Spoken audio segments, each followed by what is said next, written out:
Good morning. It's my pleasure to see everyone who joins us in Ukraine Media Center Ukrinform. My name is Olga Atamanova. It's been 10 years of the war, and today is day 652 of the full-scale invasion of our homeland by Russian aggressor. And traditionally, I want to thank the representatives of all the mass media who tell the world the truth about our heroic resistance and our fight for freedom. So today we have invited you for a presentation of a sociological survey. We will be talking about the changes in concerns of Ukrainians within the last couple of years. Joining me in the studio today are Andriy Borovik, Executive Director at Transparency International Ukraine, and Anastasia Mazurok, Deputy Executive Director of Operations at Transparency International Ukraine. So let's talk about this survey. It's the second survey by Transparency International, where you were studying the opinion of mayors and the citizens about the post-war reconstruction of Ukraine. So, Mr. Andriy, let's start with what you were going to survey. Well, thank you for your question. Let me remind all the spectators that in September and in March and April, we were having the first wave of this survey where we identified the main things that are of concern to Ukrainians, and 73% of Ukrainians said that during the reconstruction of Ukraine, corruption will be back. Then the citizens were afraid of control over the reconstruction of Ukraine, and third place was taken by a response which said that the citizens are afraid of resumption of battle operations. And in the end of this year, we wanted to see how the sentiment of Ukrainians have changed in view of all of these events that unfolded in Ukraine. I mean, those stories that were unfolding in corruption or anti-corruption backgrounds. So I would like to give the floor to Ms. Anastasia, who will tell us about the methodology and the results. I would like to ask our technical team to put the presentation on the screen. Thank you for invitation. Pleasure being here. I would like to emphasize that this data is important for different categories of population. From the point of view of government management, they have to understand how to communicate the results to the society, how to communicate to the society in general, what are the solutions to be proposed. From the point of view of the business directors and those who interact with the Ukrainians, it's important to understand the context. What are the problems that are of concern for Ukrainians? What do Ukrainians want? What they aspire for? And for us, average Ukrainians, it's important to understand what is the temperature of sentiment of the people around us, so to say, because sometimes it seems to me that the way I'm thinking and people around me think is a standard opinion. And in times of quick transformations that we live in, it's important to understand the importance of this data, what is of concern to us. So as it was mentioned before, the previous wave was in spring, before the tragedy with Kakhovka Dam and many other events that happened during this year. So we've made a telephone survey in November this year. We've contacted the adults who reside in Ukraine for the time being. We've covered 1,000, a little bit more than 1,000 respondents, and which ensures the representative nature of this survey.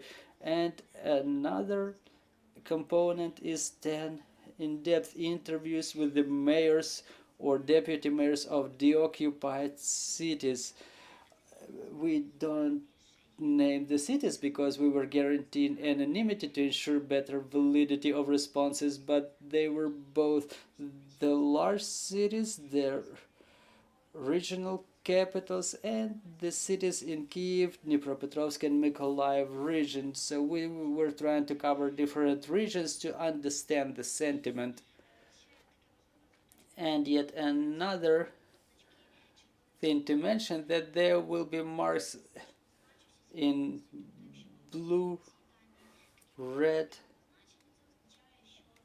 colors to mark the changes. If there are such marks, it means that there are changes that are significant in terms of comparison. So a little bit about the portrait and profile of the respondents. It's a representative survey, as I've mentioned, and it's important to understand what regions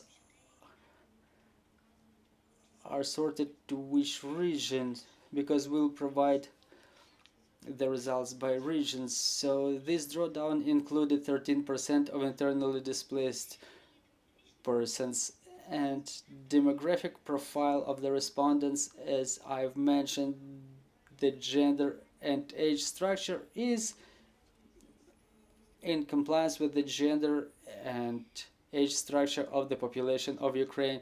So let's proceed to the first results. The key problems that are of concern to Ukrainians, and which, in opinion of Ukrainians, exist for today. Among the top 3 problems, there is no sensation. There is nothing new. So it's armed aggression, corruption, and the scale of destruction in Ukraine that are of concern to the population. But what's important to emphasize on this slide, we see the significant growth of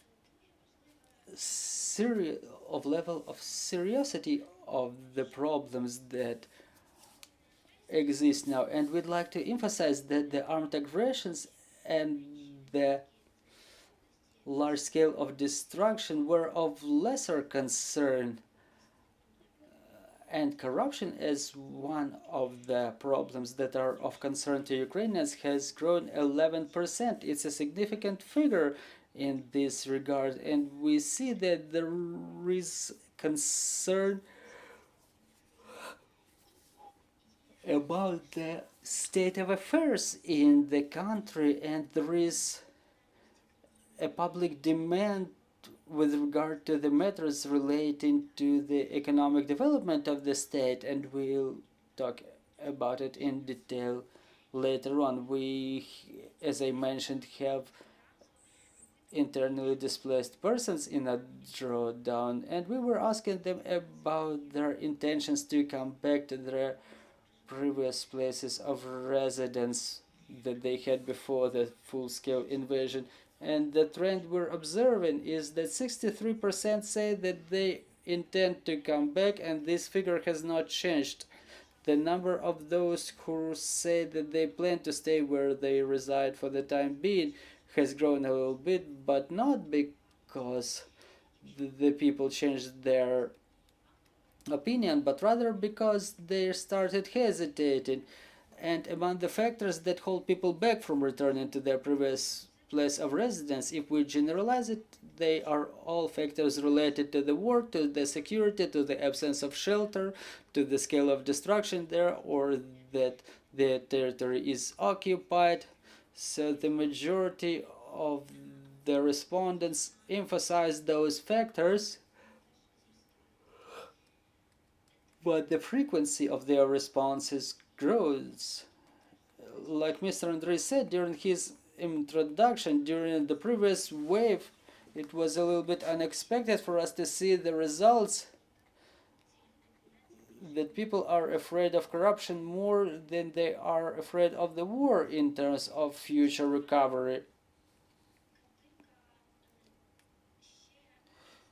In this case, this time, the picture is even brighter, if we can say so. We see that talking about the concerns or fright about the future recovery, that number of concerns has grown. People see bigger number of concerns that may impede the future reconstruction, and among the leading factors are the absence of control that may result in embezzlement of funds, use improper practices or low quality materials, then the return of the corruption schemes and embezzlements of funds allocated for reconstruction, and that the scale of destruction will be so high that we won't be able to fulfill the reconstruction. So what does it tell us? We say that the society is getting fatigued, the society is getting adapted, and the society sees the violation of the public agreement. Like, we all fight for justice, and the society gets more sober, and they put more requirements to this social processes, so we may revert to it, but it's important to remember and understand it here. So talking about the general expectations to future reconstruction processes, we see that there is a demand to have the reconstruction to contemplate some strategic plans, that people who lost their housing, they should have it rebuilt now, and that every affected community, they have their specifics that should be considered.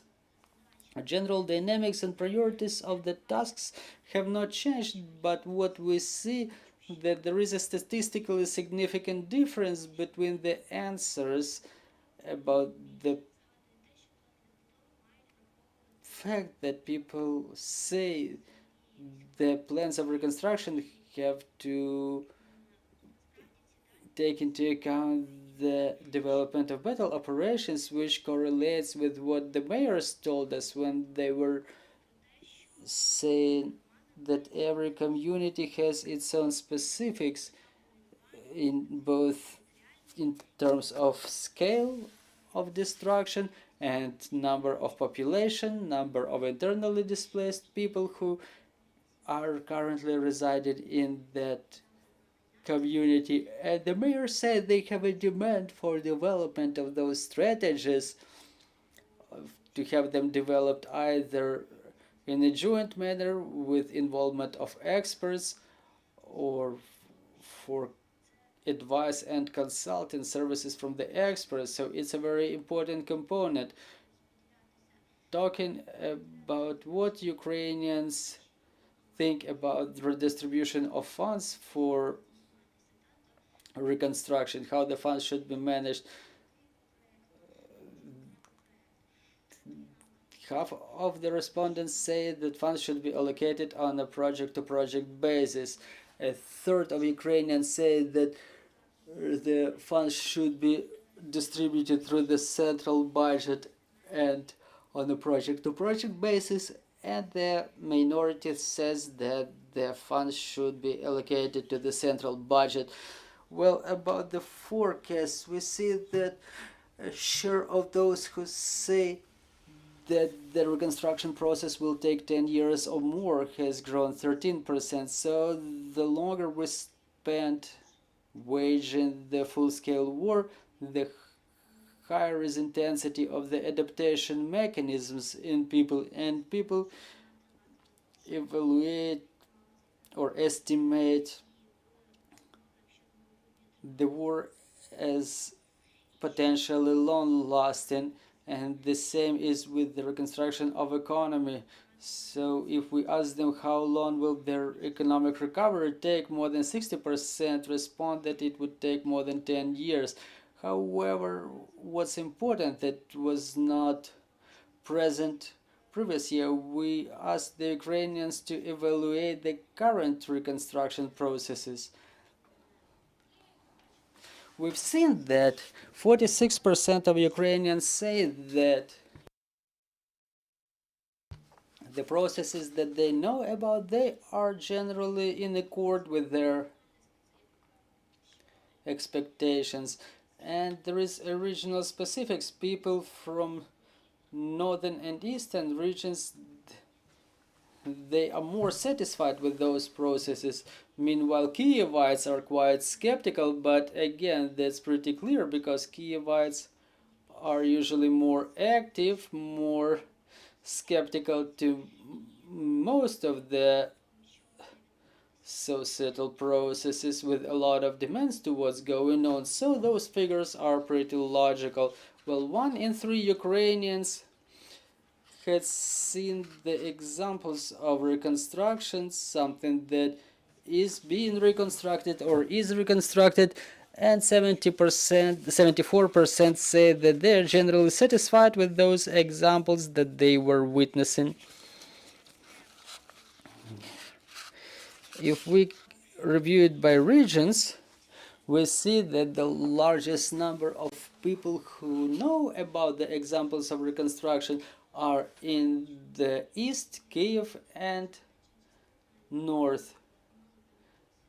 In the east and in the south, there is a smaller share of such people who were witnessing the reconstruction. Well, talking about the sources of funds for reconstruction, Ukrainians are aware of many such sources, and the dominating leader here in perception of Ukrainians, well, we don't talk about the real numbers, about comparison of budgets, we're talking about perceptions of Ukrainians. We see that Ukrainian authority, in opinion of 60% of Ukrainians, is the institution that funds some reconstruction aspects. Then comes the international community, 20% thinks so, then businesses, and then the population of Ukraine, who funds it from their pockets, so to say. Then another quite interesting slide, there's a lot of data here, let me comment it. 17% of Ukrainians say that they were affected by destruction of their property. Part of them is real estate, 3% say it's land plot, 2% car, and 3% business. There is the distribution by regions, but there are also the figures demonstrating the amount of financial losses. About a quarter say that they are the amounts up to 50,000 hryvnia, 50 to 100,000, about a third. But 13% of respondents said their losses amounted to million and more hryvnia.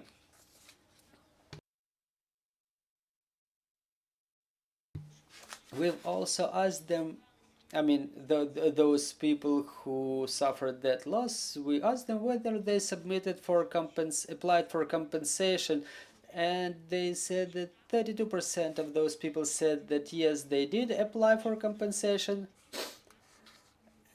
and out of them, almost, well, more than a half got this compensation. And it was interesting to us to find out why didn't people apply for compensation in case they suffered losses. And 37% mentioned that the state has more important needs to be funded. This is why I don't apply, because I think that there are people who need it more. And 13% say that there are people who suffered even worse and they need better support than I do. And another factor, 26% said that they don't believe that they would get something, or otherwise they didn't have time to take care of it. And then there was a response that it's too early to take care of it because the lands are still occupied. So, talking about the help to Ukrainians, 42% of population by the beginning of the full-scale invasion were receiving some some type of aid. We didn't ask for details. People could just add some support from volunteers, aid from volunteers, or some temporary residence aid, but in fact almost half of the population says that they were getting some type of aid. And if we check it by regions, it's 88% in the east, 45% in Kiev, 59% in the north, 63% in the south. And we were asking them whom did they get that aid from. They said from international organizations, 35%, 33% from the state, from Ukrainian civil organizations, 28%, and international civil organizations, 25%, and local governments, 19%.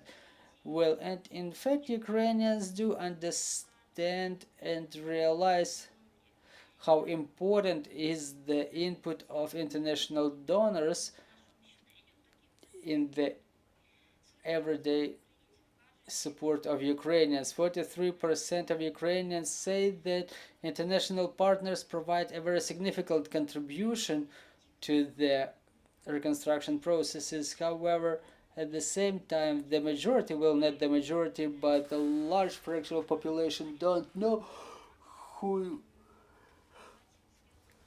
contributed what, but we see there is a huge correlation. The more aware the people are,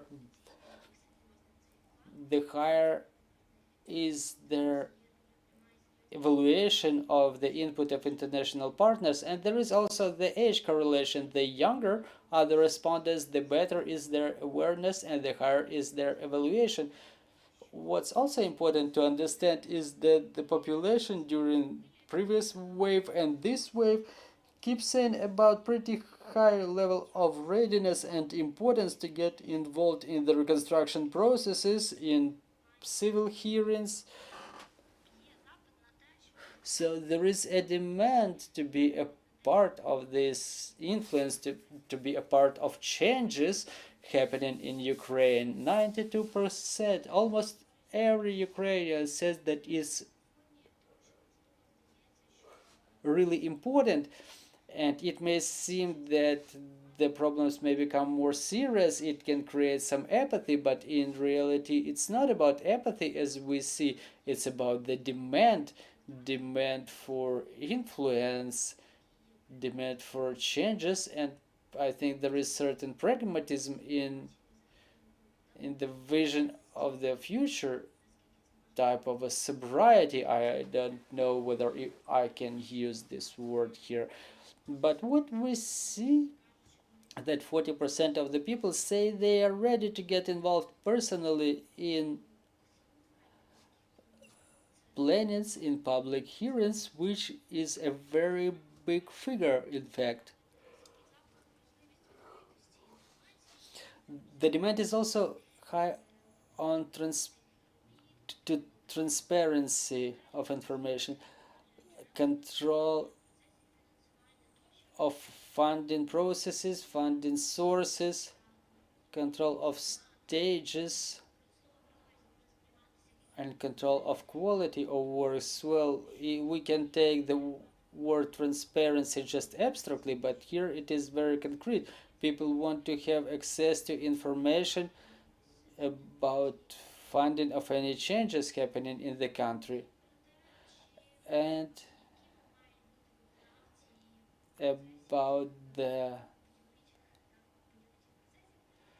fulfillers of those processes, those reconstruction processes. Ukrainians say that there should be a reasonable competitiveness and high quality.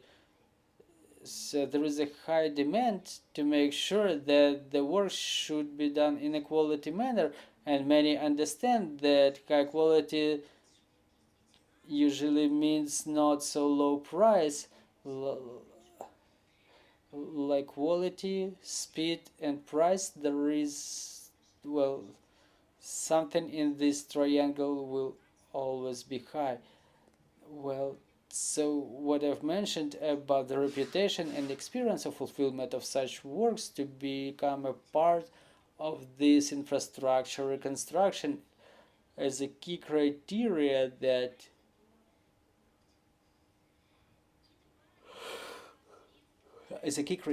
to the fulfilling parties. And then a couple of words about the mayors and their deputies.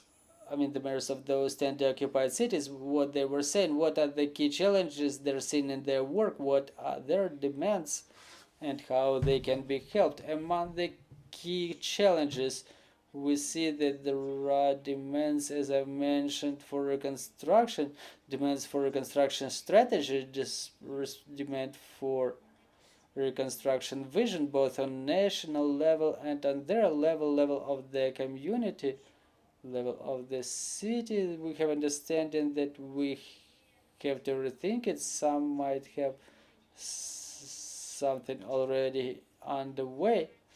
There is some frustration in some cities, though they don't know what to start with, how to start, but the demand is pretty high to be coordinated on the level of the government, to understand how the government as an integral organism can work with it, because sometimes they don't have enough information. In the same way, they're saying that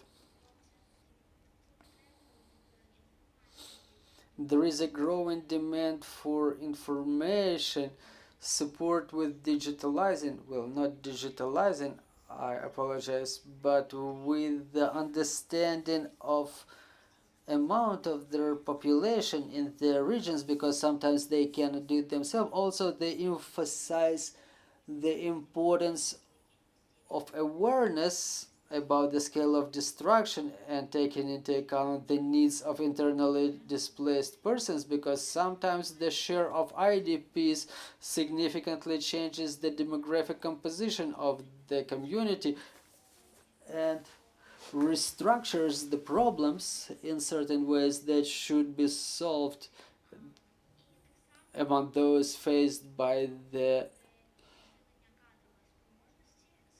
government officials. Also, they mention about the improvement of human resources, because there is a need for new specialists who understand the architectural solutions, modern architectural solutions, modern technologies, and sometimes there is not enough capacity to engage such specialists, and they just don't exist in such a quantity as we want them to.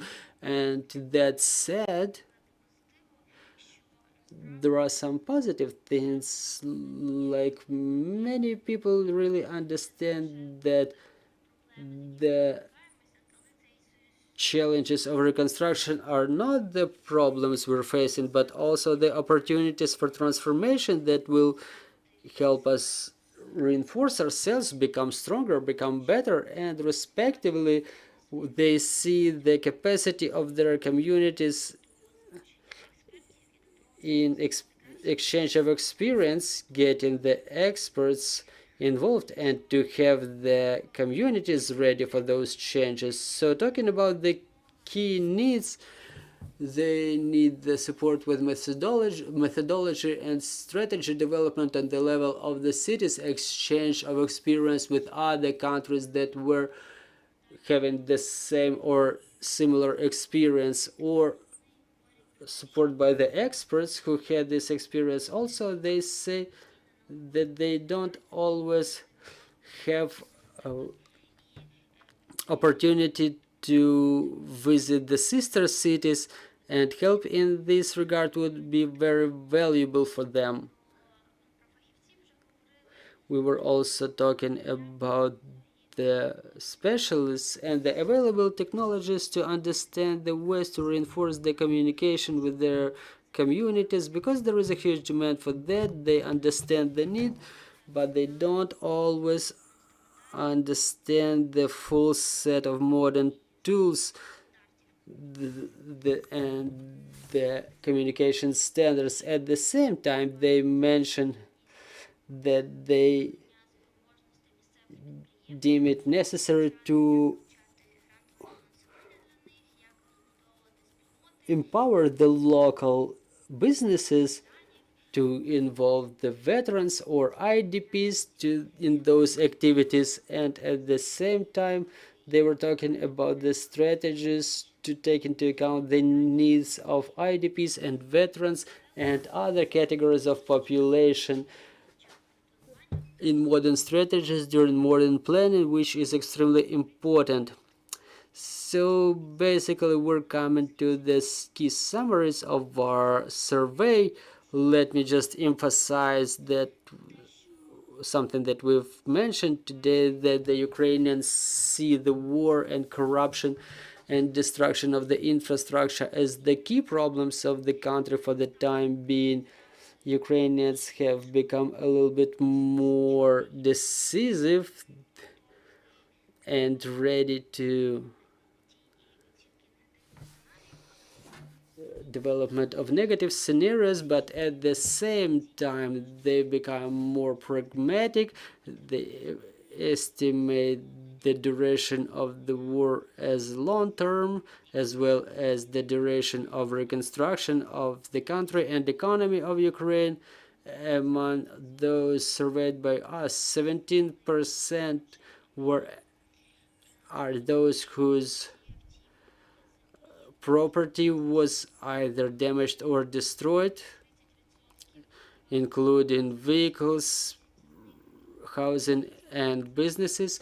30% applied for compensation and got such compensations. About those who did not apply, they say that the majority of them say that they either don't believe or that the state has better or more important priorities to fund.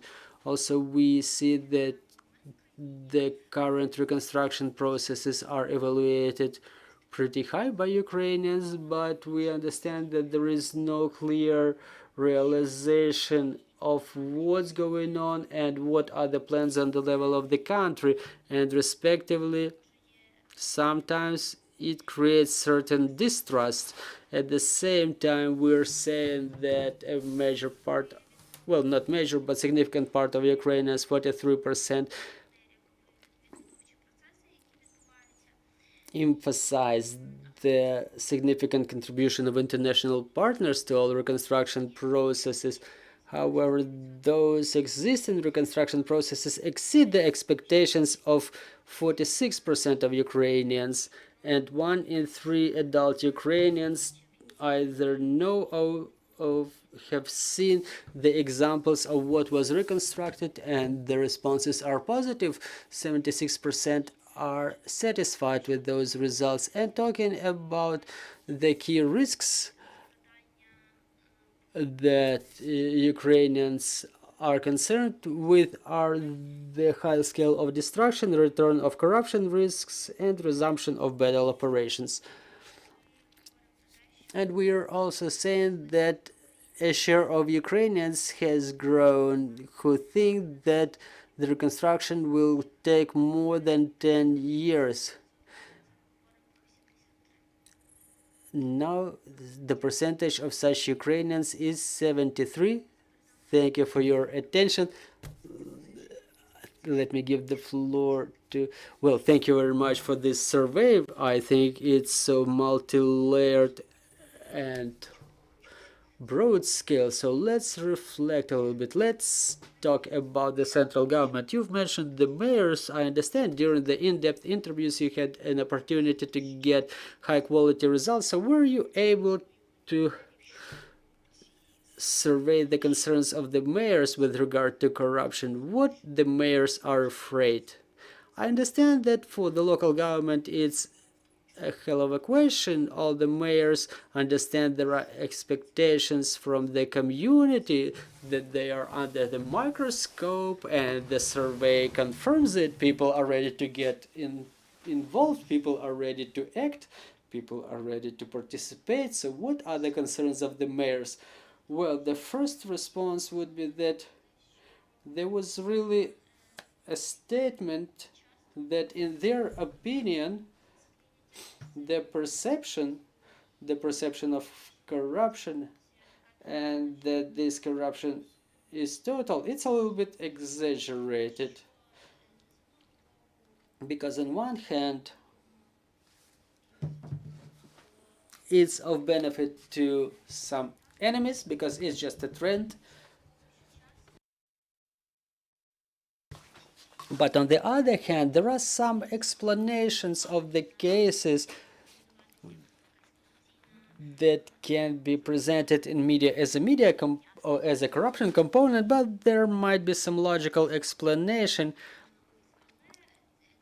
that those facts or those cases do not contain any corruption. So there is no overall omnipresent corruption as it's presented in the media, but at the same time they understand that there is a high demand of the civil society, and those whom we surveyed, they are ready to make the processes 100% transparent to ensure control in all stages, to get civil experts or international experts involved in all those processes to control every phase of the process. And in the same way, they are ready to ensure that the dialogue between them and the national authority is the most efficient possible, to make sure that those instruments, those tools are synchronized from the point of view of anti-corruption practices and the processes of reconstruction themselves. Andrei, just 10 years ago, if we compare it to what we have now, we've made an incredible leap in countering corruption. Correct me if I'm wrong. So, if it is so, why do the concerns of our population with regard to corruption are still growing? What is it influenced by? Well, not our survey, but other surveys show that the situation has changed dramatically in perception of the people and generally. But talking about our specific survey, within this half a year, there was about 10 or more than 10 cases where corruption was in headlines of the news. So people do not discern it for themselves as I do, because one story is about the jackets and the eggs in the armed forces, and yet another story is when our anti-corruption agencies serve a note of suspicion to the head of Supreme Court, for example. So it's a result of work that we try to build within the next 10 years. And another story is something that's happening, and the citizens, the population, have to continue pushing to produce some reaction, to trigger some reaction. So those pictures are different. You know, they may say, look, corruption is everywhere. We have jackets, we have ex-deputies, judges, everybody all around the place. But if we ask them directly, like, have you ever faced any case of corruption? The majority would say no. And the fact that they never faced corruption doesn't necessarily mean that the corruption does not exist. But on the background of the high expectations, you know, they're counter-offensive. In the beginning of the year, we had a little bit exaggerated expectations. There is a word that I don't like, the flair of the previous year. It existed, but now it withdraws and people start getting more realistic. Now 10% more people think that the reconstruction will take more than 10 years because the people understand the complications in this way. They understand that complexity of the process. People got more adult, more realistic within this year, but the reality is not always pleasant, you know. Well, dear friends, let me invite you to our conversation. In case you have any questions or comments, we have questions online. We are asked, what are the main changes that you've noticed comparing to the first wave of survey? Well, first of all, it's a question of growing up through the prism of longer duration of the processes, more realistic evaluation of all of the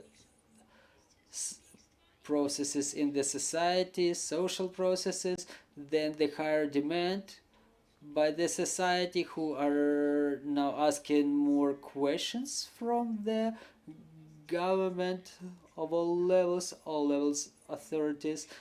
And another component is their high readiness to get involved in all the civil and social processes. It's important for the people, and it continues to be a present thing. Well, you've mentioned that we've really made a long way. The fight with the corruption is efficient, but what do we have to do to make sure that our people, our population, sees it better? Well, it's always a good question. What should we do to make it more visible to the society? Well, we have the results, and it's not only about the government saying so, but it's something that our international partners say. The recent report by EU, it contains a large part on countering corruption, and which mentions that there is a lot of work to do, but there is a lot of achievement. But it's normal, because EU is a difficult way. What should we do to make it more visible to Ukrainians? Well, we don't have to do for sure is to tell everybody that we've overcome corruption.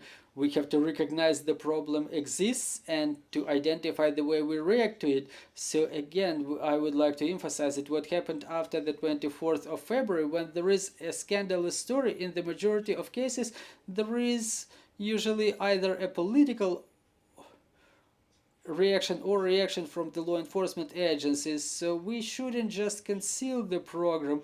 The first step to solve it is to recognize it, and then we demonstrate it, and we keep talking about how we limit it and not overcome it, because it exists in any country. And at the same time, we have to understand, we have to make sure that different politicians don't stop it, because on one hand the politicians say we're fine, we don't have corruption, and on the other hand they don't want to open electronic declarations. 100,000 people had to ask them for this, so they eventually do it. Well, it doesn't help a lot if it doesn't happen, because when people see that someone tries to conceal something, they think that everybody's corrupted there. So this generalization is of no help to us either, because the majority of people, they live with media and they see what they see in reality. We have another question: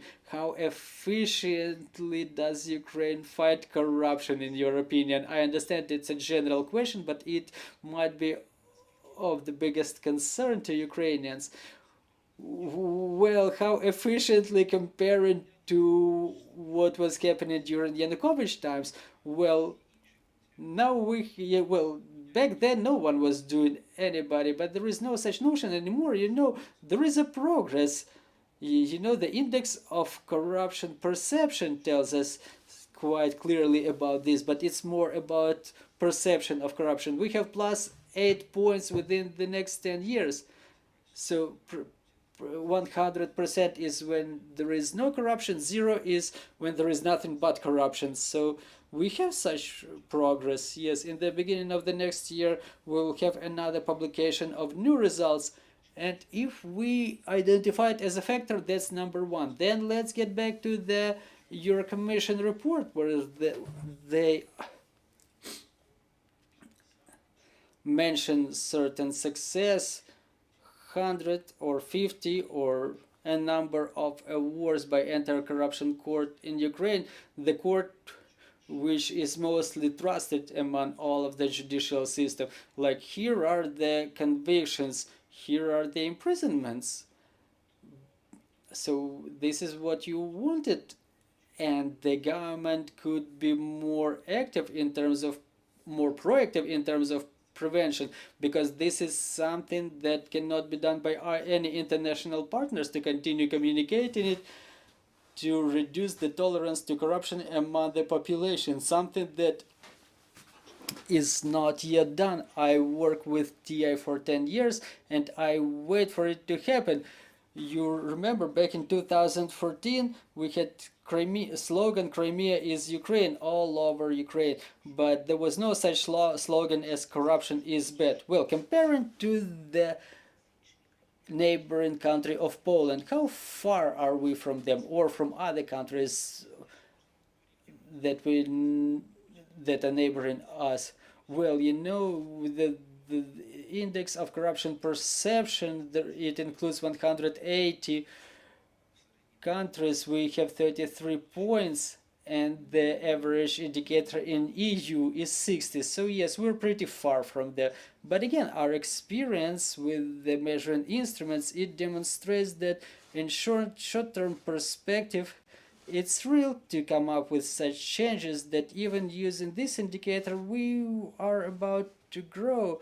For example, Armenia was adding 8 points per year previously. So again, EU is very motley. For example, in Denmark it's 90 plus, but somewhere it's 40. But we haven't achieved a minimal level so far, but we're working in the right directions. Dear friends, do you have any questions on the floor? Meanwhile, let me ask a question.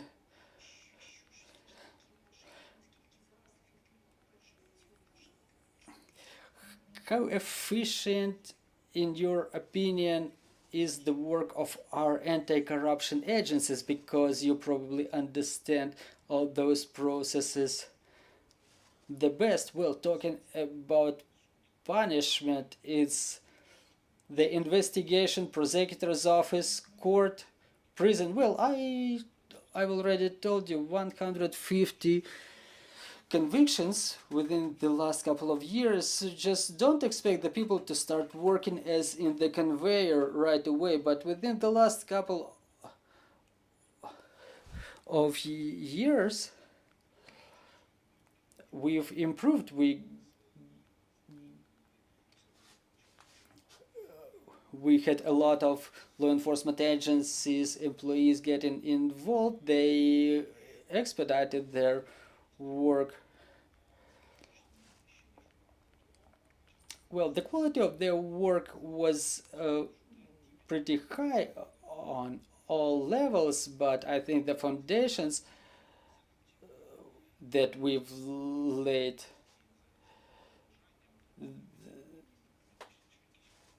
they don't let the corruptioners get full political control. Yes, they have to be reinforced in those instruments, because those instruments that are currently available, that the expectations are pretty high. A lot of good people keep working, they're professional people. They have to expand their expertise, but we have the results for sure. We can see the headlines in the news. Like 2 weeks ago, the deputies came to them as customers, and there are multiple such stories within the last couple of years. Currently, a lot of news are discussed about the balance of such news in our information space. You keep talking about the facts that Russian propaganda uses this information. They try to ignite that fire to make an impression that we have corruption all over the place here. So how to find this balance? Well, first of all, we have to have the critical thinking. Don't read the Telegram channels who keep telling us that everything is bad. This is the first filter you should use. Secondly, this balance does not always depend on the readers. It depends on those who present the news. Unfortunately, we love bad news. Good news are not so interesting to us. Well, not only us. Well, not only us, the people in general. So they will have top ratings always. But again, critical thinking. The former head of Supreme Court of Ukraine was detained. Some might say like, yeah, corruption is even there. And I was thinking to myself, well, cool. Well, maybe from the point of view of image it's not so cool, but again, I'm curious about how much more people were involved in this story, so this is what I'm waiting to find out.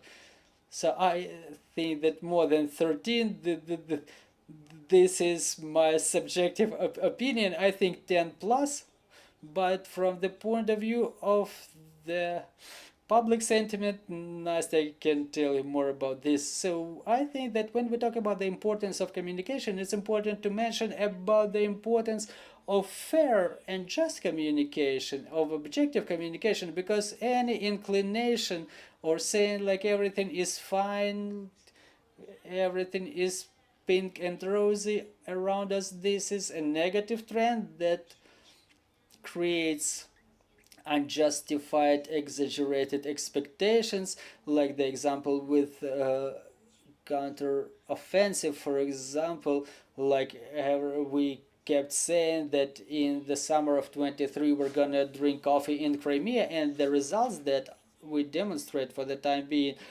are about the disappointment that those exaggerated expectations did not come true. And another inclination is when we talk about total negative, like everything's bad around, everything is black, the life is pain. So basically, in fact, it's not objective, because in any situation we need adequate just analysis and multi-aspect view. So it's about pragmatism, it's about the adult conversation with the society, adult communication. In fact, now the society has passed that phase after the invasion when the people, no matter how difficult it is to say, but people have adapted to live under conditions of war. They've made their choices, they build their lives where they reside now, and they have a very serious demand for understanding, like, okay, what should we do next, and how do we reach it, how do we achieve that point? And it happens in all levels, on government, state management, on local level, on the level of business management, because the business has very high demands to understand the strategy of the state. The businesses have longer planning and budgeting cycles, and respectively, when we talk about communication, this is the aspect of objective and fair communication that I would like to re-emphasize. If on the 24th of February we were not ready